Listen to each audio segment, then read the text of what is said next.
And a new study published this week showed younger children under the age of 5 had higher levels of part of the COVID-19 virus than adults. So the big question now, how likely are they to pass that along?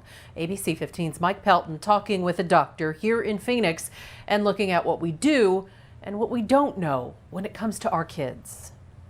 Now, important to note, while the study found that young children had higher levels of coronavirus in their nose, it did not prove if and to what extent kids can pass it along.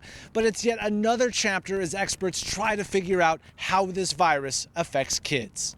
The study, published Thursday in a pediatric journal, looked at 145 COVID samples, those between the ages of 18 and 65, 5 and 17, and found the group younger than the age of 5 with higher levels of coronavirus material in their nose. What they weren't looking to prove, and they weren't looking to study, was how transmissible that was. So it's hard to know exactly what that means. I think a lot of infectious disease experts have looked at this article and said, it's not surprising. Viruses tend to replicate in kids. What we don't know is how likely it is that they're going to pass it along. Dr. Josh Cook is Division Chief of Pediatric Intensive Care at Phoenix Children's Hospital. He says it's still unclear if kids can pass along the virus. We just don't know the answer. A lot of the epidemiologists say, we don't know that answer because we shut down schools.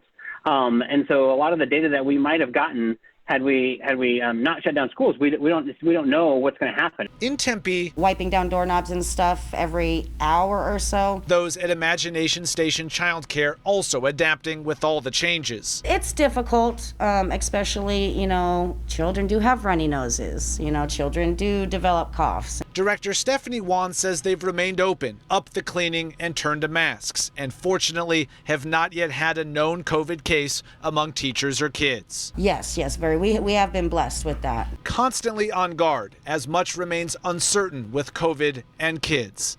Mike Pelton, ABC 15, Arizona.